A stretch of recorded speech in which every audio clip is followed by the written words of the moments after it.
So in today's video, I want to talk about 5 reasons why you're probably losing muscle while going on a cut, right? Let's say you have all this body fat, all this belly fat, this stubborn belly fat that you want to lose, right? I want you to message me the word go, just the word go, G-O.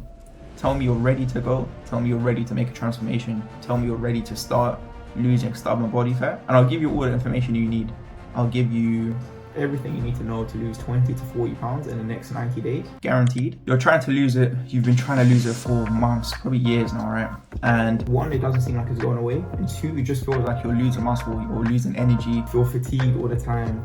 If you're ready to go in gym, you feel like you can't lift the same weights, you feel tired, you feel off, right? I'm gonna give you 5 reasons today why that is probably the case. And after that, you are going to walk away knowing exactly how to lose body fat the right way, and you're going to know how to pack on muscle while losing weight, right? Reason number 1, and the most important one, I see a lot of gurus on social media space, fitness space, etc. talking about, oh, you need to sustainably lose fat, right? Which at the end of the day is a right way of thinking about it. You do want to obviously sustainably lose fat. You don't want to go from, 100 kg to 80 kg in a matter of a week or 2. If you did, it will be very, very unhealthy, first of all. And 2, it will probably mean eating nothing at all, right? Which isn't what you need to do. But at the end of the day, sustainable fat loss is going to put you in a trap of losing more muscle. And why is that? Because the longer you cut for, the longer you're giving your body time to actually start to feed on your muscles in order to keep basically energizing itself, right? I hate all the science shit. I hate talking about like getting nitty and gritty with the science, because at the end of the day, no one gives a fuck, right? Like you probably watching this video don't give a fuck about the science shit. You don't care about whatever it is, right? Like I said, I don't even understand the science stuff. You don't need to get into shape. You just need to know what to do, how to do it, and why it works, right? To put it as simply and bluntly as possible, any longer than 6 to 8 weeks of cutting in a set period of time and you're fucked, right? You don't want to cut for any longer than 6 to 8 weeks, because like I said, the longer you go on a cut, the more likely you are to lose muscle. And that's because you deprive your body of all these nutritions, all these macronutrients, right, that your body needs to basically keep itself energized, to grow. Your body's not supposed to even be in a calorie deficit. So 6 to 8 weeks, what I found is the perfect amount of time to go on a cut in order to reserve as much muscle as possible, or even build more muscle, right? So what you want to do, like I said, obviously put yourself in a calorie deficit, about 1,000 calories for the first week. See how much weight you lose, see how your body responds, etc. After those initial 7 days, jump on a scale, see how your body's changed. If it's not changed, eat less calories. If it has changed significantly, eat slightly more calories. The goal is to basically lose 1 kg per week, 1.5 if you really want to stretch it, which equates to 2.2 pounds, 2 to 3 pounds per week is basically the fastest you want to lose weight, right? Do that for 6 to 8 weeks, and then once you're done with that, what you want to do is maintain the weight you're currently on. So let's say in the 6 to 8 weeks, you manage to drop from 100 kg to 90 kg, right? Maintain the weight 90 kg for a week or 2 to basically reserve all the muscle in your body, to reserve that new weight, and then restart the process of cutting down until you're completely happy with where you are, right? That I found is the best way to cut, and it's currently the process that I'm actually doing. And I've lost 5 kg in the past few weeks during this process, and I do have about 5 weeks left of my cut, so I'll definitely keep everyone updated on Instagram, maybe even on here on YouTube once the cut is complete. But that's basically what I found to be the most effective way of cutting without losing muscle, right? The second, and probably one of the easiest things to kind of understand, is not eating enough protein, right? Like, muscles need protein. The proteins have 9 amino acids. Just to slightly dig into the scientific shit, what a lot of people tend to do is, 1, just they don't eat enough protein at all. On a cut, you want to eat at least 2 to 2.5 grams of protein per kg of body weight, right? So if I'm 100 kg, I'm gonna eat 200 to 250 grams of protein a day, right? My current diet has about 210 grams of protein a day, which helps me, 1, obviously maintain my muscle, and 2, it helps me put on even more muscle while I'm working out in the gym. What I want to say is, a lot of people tend to get their protein from powders, from whey protein, etc., right? Which isn't good. Drinking your protein is a lot less effective than actually eating it through chicken, beef, salmon, steak, etc. Because these whey proteins, these powders, they don't have all the necessary amino acids that proteins provide, right? So what I do is about 160, so about 80% of my protein comes from just natural sources, cottage cheese, eggs, chicken, stuff like that, right?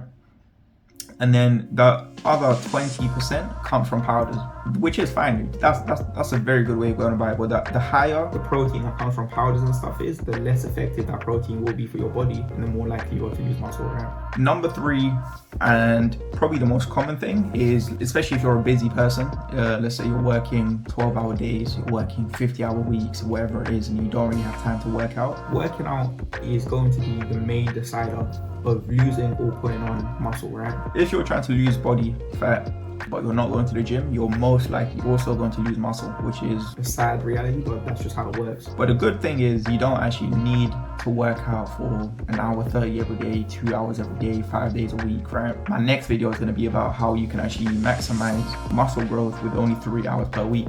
But yeah, the most important thing at the end of the day is being able to work out intensely enough, challenging your muscles, progressively overloading, right? On a cut, it might be pretty difficult, but you can still keep the intensity up. And I don't know if you're really going to make progress with the weights. Like, let's say you're going from 100 kg to 80 kg, you're not really going to add too much weight to your current PRs, right? Like, let's say you can curl 10 kg dumbbells, you're not going to go up to 12, 14, 16. Most likely, if you are losing that much weight, right? Because weight is actually power at the end of the day. Like I said, you just want to progressive overload, or try to at least work in the 6 to 12 rep range, depending on what sort of exercises you're doing, and you're going to be good to go for muscle growth, right? That's basically as easy as it is. I'll dive into the splits you can do and stuff like that if you're very short on time later on. But yeah, that's basically it for now. Number 4, you're probably eating too little calories, right? I kind of touched on this on the first point, where you want to eat in a 1,000 to maybe a slightly more calorie deficit. My maintenance calories are 3.2 thousand. 3,000. I use something called Omni Calculator to calculate this. Just search up Omni Calculator, weight loss or weight gain.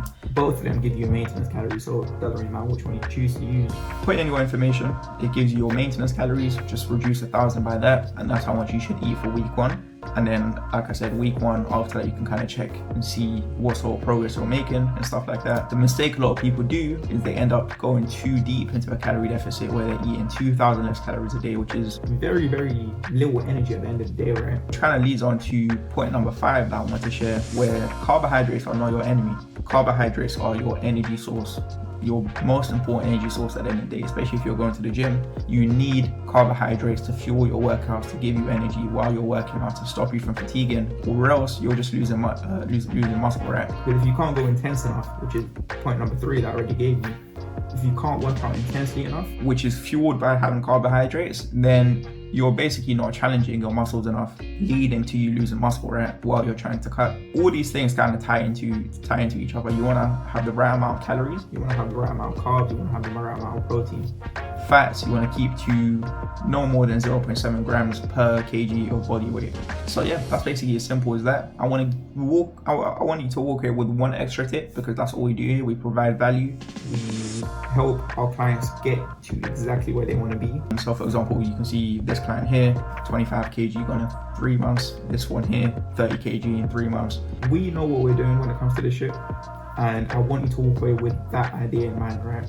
So just to give you one extra tip, you probably didn't have enough muscle to begin with. It's probably a somewhat scary thing to think about. And it's kind of a fear that I have as well, to be honest. Like, I'm gonna go on a cut.